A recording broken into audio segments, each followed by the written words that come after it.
तरफ America Ukraine को सैन्य मदद तो बंद कर रहा है, दूसरी तरफ रूस पर अमेरिकी मेहरबानी भी नजर आ रही है। अब रॉयटर्स के हवाले से ये जो खबर आई है, अमेरिका रूस पर लगे प्रतिबंधों को हटाने पर विचार कर रहा है। शैलेंद्र सर, सवाल इस पर करूंगी मैं आपसे, क्योंकि ये एक और बड़ा ट्विस्टिंग और टर्निंग पॉइंट नहीं होगा कि आज के इस हालात में, जहां अमेरिका यह विचार कर रहा है कि रूस पर लगे प्रतिबंधों को हटा दे और डोनाल्ड ट्रंप मॉस्को के साथ अगर अपने रिश्ते सामान्य करने की इस वक्त कोशिश कर रहे हैं, तो जाहिर सी बात है ये पूरी दुनिया के लिए, साथ साथ ज़ेलेंस्की के लिए भी एक बहुत बड़ा मैसेज है। हालांकि ये बात सामने आई क्योंकि व्हाइट हाउस ने विदेश विभाग और ट्रेजरी विभाग को संभावित प्रतिबंधों की एक सूची बनाने के निर्देश दिए जिन्हें हटाया जा सकता है।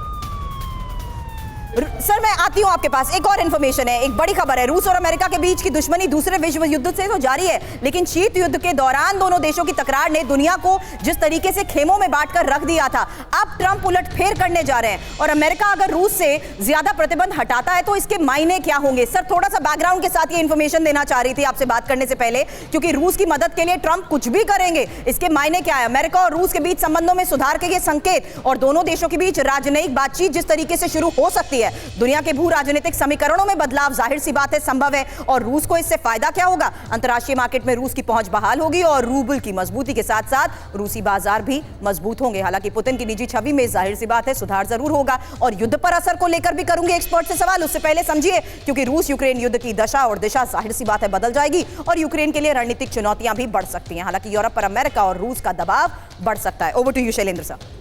10 सेकंड दीजिएगा। आपने अभी जो दिखाया कि यूएस ने क्या क्या दिया, वो 4 से 6 जहाज में क्या पलट जाएगा as far as Zelensky is concern, या ये सेरेमोनियली दिए गए थे और ये बाइडेन द्वारा दिए गए थे। It is not the action of Trump. मैं कहता हूं, अगर मैं ज़ेलेंस्की की जगह का एडवाइजर हूंगा, मैं कहूंगा 4 जहाज मत ले, क्योंकि तेरे लिए प्रॉब्लम बढ़ जाएगी। अब आ गई बात रशिया की। रशिया से रिलेटेड जो भी चीज़ें चल रही हैं, आप ऑलरेडी देख रहे हैं कि यूएस और उनके राजनयिक ऑलरेडी मिल रहे हैं, स्ट्रैटेजिक डिस्कशंस हो रहे हैं। और अगेन मैं कहूँगा, यूएस से कहीं पर भी अगर देखता है तो वो बड़े सेल्फिशली देखता है। पूरी दुनिया को पता है कि इस समय उसे क्या चाहिए, क्योंकि वो जो मिनरल्स वाले एरिया यूक्रेन के रशिया ने हाईजैक कर रखे हैं, अपने साथ मिला रखे हैं, अपने पास से वो और भी चीज़ें लेना चाहता है। तो यूएस एक विन विन सिचुएशन दिखा रहा है और उसमें तीसरी विन भी दिखा रहा है। विन सिचुएशन फॉर यूएस कि उसे वो चीज़ें मिलेंगी वहाँ से, रशिया से, जो उसे चाहिए।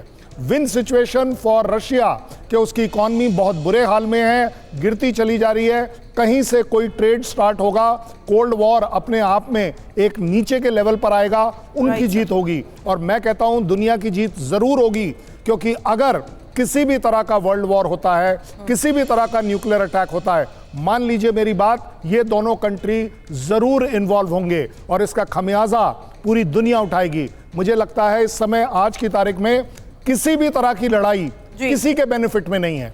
सो अगर किसी भी तरह ये दोनों मिलते हैं और चीजों को सॉल्व करते हैं, तो मुझे लगता है कि यस, दुनिया stands to gain. But Trump हमेशा ये कहते आए हैं कि वो शांति की बात दोहरा रहे हैं और वो अगर होते तो युद्ध होता ही नहीं। लेकिन आप देखिए, ज़ेलेंस्की पर फिलहाल ट्रंप के एक और बड़े बयान को लेकर खबर आ रही है, जहां उन्होंने कहा कि इशारों में कहा समझौता नहीं चाहते हैं ज़ेलेंस्की, यूक्रेन के लोग शांति चाहते हैं, हर कोई शांति वार्ता चाहता है, लेकिन ज़ेलेंस्की नहीं। Russia wants to make a deal. I believe even people in Ukraine want to make a deal. Nitin Kohli sir, सवाल आपसे करूंगी, क्योंकि ये समझौते से दूरी क्या ज़ेलेंस्की की है कोई मजबूरी? इसलिए कह रही हूं क्योंकि ज़ेलेंस्की को अमेरिका से सुरक्षा गारंटी नहीं मिल रही और मिनरल डील से ज़ेलेंस्की खुश भी नहीं है। इसमें इंपॉर्टेंट है, अमेरिका से मिले कर्ज को नहीं चुकाना चाहते ज़ेलेंस्की। क्या ये भी एक इंपॉर्टेंट फैक्टर हो सकता है? क्योंकि ट्रंप और पुतिन की दोस्ती भी ज़ेलेंस्की को जाहिर सी बात है रास नहीं आएगी और ज़ेलेंस्की को यूरोपीय देशों के वादे पर ज्यादा एतबार। नितिन कोहली साहब, मैं शॉर्ट में आपको बता देता हूँ इस चीज़ को। देखिए, ज़ेलेंस्की को और यूक्रेन को एक मोहरे की तरह, प्रॉक्सी की तरह इस्तेमाल किया गया है। वो अमेरिका ने भी किया था बाइडेन के टाइम पर और यूरोप ने भी किया था, और ये उनके जाल में फंसे हैं और उन्होंने अपने लोगों को मरवाया है और उनके लिए लड़ाई करी है। आज जब अमेरिका विड्रॉ कर लेता है, यही नहीं जो आपने बताया, जैसे some time back they told us, Starlink अगर वो ख़त्म करता है, उनको इंट मिलनी पूरी बंद हो जाएगी। हाइमर्स, दुनिया भर के हथियार, एमुनिशन वगैरह, इनका वॉर एकदम स्टैंड स्टिल आ जाएगा। और सबसे बड़ी बात जो हम इग्नोर कर रहे हैं, लड़ाई सिपाही लोग लड़ते हैं। There is likely to be जैसा चल रहा है इनका, there can be mutiny Ukraine army के अंदर, या यूक्रेन की आर्मी सरेंडर कर देगी। 3 साल से एक वॉर फटीक हो जाती है। उन्हें इस मीटिंग से बड़ी उम्मीद थी कि शायद शांति हो जाए, ये वो करके नहीं आए हैं। सो यूक्रेन का भविष्य और स्पेशली जेलेंस्की का भविष्य तो खतरे में है ही, इसमें कोई शक वाली बात नहीं है।